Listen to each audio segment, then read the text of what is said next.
समय बचने पर अगर सदन की सहमति हो तो शेष शून्यकाल की सूचना ली जाएगी।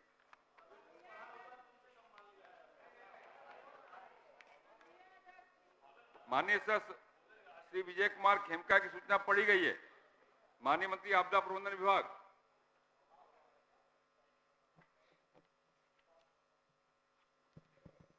माननीय अध्यक्ष महोदय, राष्ट्रीय आपदा प्रबंधन प्राधिकरण एनडीए में भारत सरकार द्वारा ज्येष्ठ रिस्क रिडक्शन के अंतर्गत स्वयं सेवा संस्कृति विकसित करने के उद्देश्य से मई 2016 से देश के 25 राज्यों के 30 अति बाढ़ प्रवण जिलों में 200 स्वयंसेवक प्रति जिला के आधार पर कुल 6000 आपदा मित्र कम्युनिटी वॉलेंटियर के प्रशिक्षण से संबंधित योजना प्रारंभ किया गया था। इस योजना के अंतर्गत सर्वप्रथम बिहार राज्य के 2 जिलों यथा सीतामढ़ी और सुपौल को शामिल किया गया था। इस योजना की समाप्ति दिनांक 31/12/20 को हो गई। योजना की सफलता को देखते हुए देश के 350 जिलों में कुल 1 लाख आपदा मित्र को ट्रेनिंग किए जाने का निर्णय भारत सरकार द्वारा लिया गया।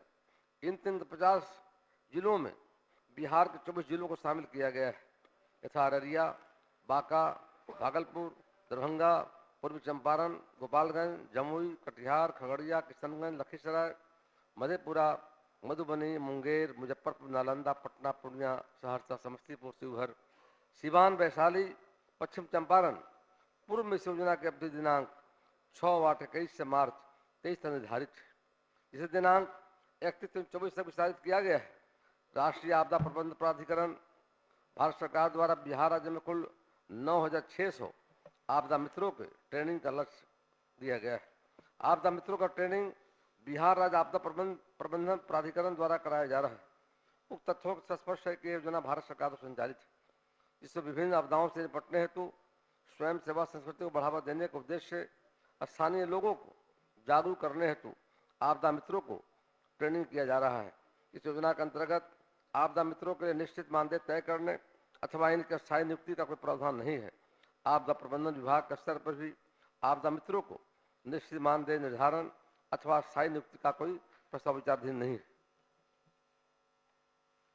विजय जी। अध्यक्ष महोदय, इतना विस्तार से उत्तर दिया माननीय मंत्री जी। उत्तर माननीय मंत्री जी का विस्तार से आया है और भारत सरकार की योजना है और ये सब रिलीफ फोर्स हैं जो कि विभिन्न परिस्थितियों में समाज में सेवा करने का काम करते हैं और इनको ट्रेनिंग भी दिया जाता है 12 दिन का। उसका भी जो इनका राशि है, एक तो मैं अपने पूरक में माननीय मंत्री जी से पूछना चाहूँगा कि जो उनकी बकाया राशि है वो कब तक उनको भुगतान हो जाएगा। दूसरा, अध्यक्ष महोदय, इनकी राशि, इनकी जो सेवा है, जो सेवा है, तो इनकी दैनिक मजदूरी है या मंथली मजदूरी है, इस तरह का कोई स्पष्टीकरण नहीं है। 400 से 1200 रुपया तक का इनका निर्धारण किया गया है। तो हम मंत्री जी से पूछना चाहेंगे, एक तो इनका स्पष्टीकरण हो जाए और दूसरा, क्या 400 की जगह 1200 रुपया इनका जो राशि देने का है वो भुगतान करने का विचार विभाग रखती है। माननीय मंत्री महोदय, पूरे मामले की समीक्षा कराकर महोदय निश्चित तौर पर जो प्रावधान होगा किया जाएगा। अध्यक्ष महोदय, सिर्फ आग्रह निवेदन के साथ एक चीज हम पूरक के रूप में पूछना चाहेंगे कि जो इनका बकाया 2 पूछ लिए थे आप। नहीं, ये जो इनका बकाया, अंतिम अध्यक्ष महोदय, इनका जो बकाया राशि है, चाहे वो ट्रेनिंग का हो और चाहे जो ये काम किए हैं पूरे बिहार में, तो उनका वो कब तक उनका भुगतान हो जाएगा। माननीय मंत्री महोदय, 1 सप्ताह के अंदर में महोदय सारी बातों की समीक्षा करके समाधान किया जाएगा। जिस बकाया होगा, प्रावधान होगा, निश्चित बकाया भुगतान कराया जाएगा। हो गया। अगर नहीं, यदि अगर मगर में सरकार